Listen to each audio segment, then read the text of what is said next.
राजनीति की दुनिया में लाइव डिबेट्स का अपना अलग दबाव होता है। लाखों की ऑडियंस, तीखे बहस, विरोधी पक्ष के तीखे सवाल और सेकंड्स में जवाब देने का दबाव। ऐसे माहौल में कई बार सबसे अनुभवी नेताओं से भी स्लिप ऑफ टंग हो जाती है।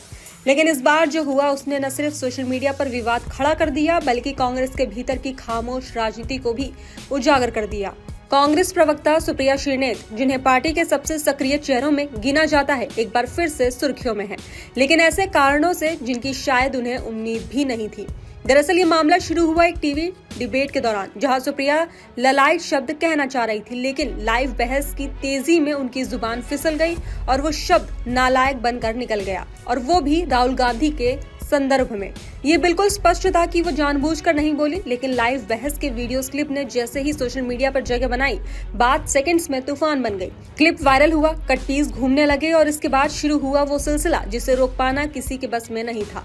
यूजर्स ने राहुल गांधी को लेकर तंज कसना शुरू कर दिया और साथ ही सुप्रिया श्रीनेत को भी निशाने पर ले लिया। बीजेपी नेताओं को ये मौका मिला तो उन्होंने इसे तुरंत मुद्दा बना दिया और सोशल मीडिया की एक बड़ी भीड़ ने इस पर मजे लेने शुरू कर दिए। कई लोग ये भी लिखते दिखे कि दिल की बात जुबां पर आ गई।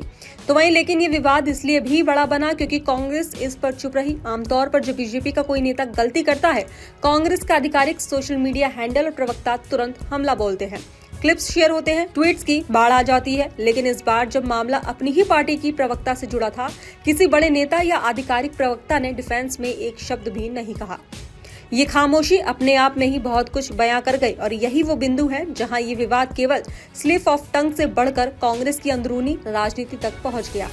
सुप्रिया श्रीनेत कोई नई विवादी शख्सियत नहीं है, वो पार्टी की सोशल मीडिया इंचार्ज भी हैं और उनके कार्यकाल में कई बार ऐसे पोस्ट वायरल हुए हैं जिनके कारण कांग्रेस को सफाई देनी पड़ी या माफी मांगनी पड़ी। सबसे ज्यादा चर्चा में आया वो पोस्ट जिसमें प्रधानमंत्री नरेंद्र मोदी की सिर कटी शेरवानी की एडिटेड फोटो शेयर की गई थी। सुप्रिया ने उसे पोस्ट किया, बचाव भी किया और पार्टी ने बाद में उसे वापस भी लेना पड़ा। तो वहीं ये पहला मौका नहीं था, कई बार उनके द्वारा किए गए पोस्ट विवाद में रहे और हर बार पार्टी ने पीछे हटकर या तो ट्वीट डिलीट किए या माफी मांगी। तो वहीं बिहार चुनाव के दौरान केरल कांग्रेस के सोशल मीडिया अकाउंट पर बिहारियों के लिए विवादित पोस्ट किया गया था, जिससे भी सुप्रिया को डिफेंड करना पड़ा, लेकिन अंतिम निर्णय पार्टी ने लिया और पोस्ट हटाया गया। हर बार ऐसा लगता है जैसे सुप्रिया लंबी लड़ाई लड़ती है और अंत में पार्टी उनके साथ खड़ी नहीं होती।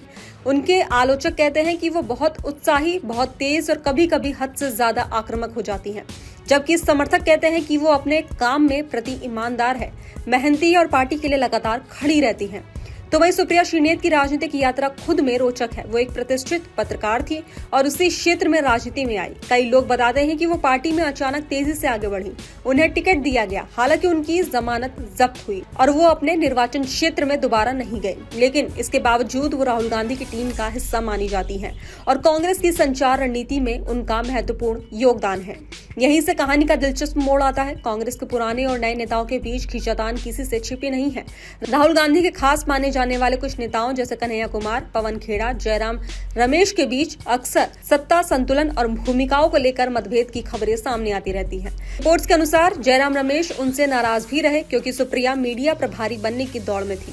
कई बार कांग्रेस में ये देखने को मिलता है कि पुराने कांग्रेसी नेताओं का इकोसिस्टम इतना मजबूत होता है कि नए लोग अक्सर किनारे कर दिए जाते हैं। कांग्रेस में पुराने नए नेताओं का संघर्ष कोई नई बात नहीं है, चाहे वो राजस्थान हो, कर्नाटक हो या हरियाणा। अंततः पुराने नेताओं की पकड़ ज्यादा मजबूत दिखाई देती है। तो यही वजह है कि सुप्रिया श्रीनेत के विरोध में कांग्रेस के कुछ ही लोग नहीं बल्कि पूरी एक लॉबी सक्रिय मानी जा रही है। जो लोग कांग्रेस के अंदर की राजनीति को समझते हैं वे कहते हैं कि इस ट्रोलिंग को रोकने के लिए अगर पार्टी सच में चाहे तो एक बयान या ट्वीट काफी होता है, लेकिन न के बराबर प्रतिक्रिया ये दिखाती है कि पार्टी के अंदर भी कुछ लोग इस विवाद के बढ़ने से परेशान नहीं है। कुछ लोग तो इसे सुप्रिया के पर कतरने का मौका भी मानते हैं। तो वहीं सोशल मीडिया पर छिड़ी इस जंग का एक दिलचस्प पहलू ये भी है कि कई बार राजनीतिक दल रणनीतिक रूप से चुप रहते हैं ताकि किसी एक नेता या प्रवक्ता को नीचे दिखाकर किसी और को मजबूत किया जा सके। कांग्रेस में ये रणनीति कई दफा देखी गई है। पुराने नेता अपने पद, प्रतिष्ठा और वर्षों के अनुभव के कारण संगठन में भारी रहते हैं। नए लोग चाहे जितने प्रतिभाशाली हों, उन्हें नेम फेम तो मिलता है, लेकिन संगठन में जगह पक्की करना आसान नहीं होता। तो वहीं इस पूरे विवाद का दूसरा पहलू ये है कि राजनीति में स्लिप ऑफ टंग को लेकर दोहरे मानक स्पष्ट दिखते हैं। जब कांग्रेस का कोई नेता भाषण में गलती कर देता है तो बीजेपी इसे अवसर बना लेती है। ये राजनीति की स्वाभाविक लड़ाई है, लेकिन सवाल ये भी उठता है कि क्या किसी की एक गलती को लेकर ट्रोल संस्कृति की आग भड़काना उचित है? क्या गलती स्वीकार करके आगे बढ़ना बेहतर नहीं होता? और क्या राजनीतिक दलों को अपने नेताओं के लिए एक समान मानक नहीं अपनाने चाहिए? सुप्रिया श्रीनेत, जो खुद कई बार विपक्ष के नेताओं की स्लिप ऑफ टंग को लेकर आलोचना कर चुकी है, अब उसी स्थिति में है। लेकिन इसका मतलब ये नहीं कि उनका रिकॉर्ड, मेहनत या योगदान नजरअंदाज किया जाए। वो कांग्रेस की मीडिया रणनीति का महत्वपूर्ण चेहरा है, लगातार सक्रिय रहती है और पार्टी के प्रमुख मुद्दों पर तीखे तर्कों के साथ अपनी बात रखती है। मगर इस वक्त जिस तरह से उन्हें अकेला छोड़ दिया गया है, वो कांग्रेस के आंतरिक ढांचे और शक्ति संतुलन पर गंभीर सवाल भी उठाता है। वो लोनली फाइटर की तरह दिखाई दे रही हैं, एक ऐसी महिला जो अपने स्पेस बनाने के लिए कोशिश में है, लेकिन हर बार पार्टी के भीतर की राजनीति उसके रास्ते में आ खड़ी होती है। तो वही मामला चाहे जितना बड़ा हो या छोटा हो, एक बात साफ है, ये विवाद केवल एक शब्द के फिसलने का मामला नहीं है। ये कांग्रेस के अंदर की राजनीति, पुराने नए नेताओं की खींचतान, सोशल मीडिया रणनीति के अंदर चल रहे संघर्ष, व्यक्तिगत महत्वाकांक्षाओं और संगठनात्मक ढांचे के भीतर की अनकही लड़ाइयों की एक झलक है। और यही वजह है कि ये वीडियो क्लिप सिर्फ एक स्लिप ऑफ टंग नहीं, बल्कि एक बड़ी राजनीतिक कहानी बन गई।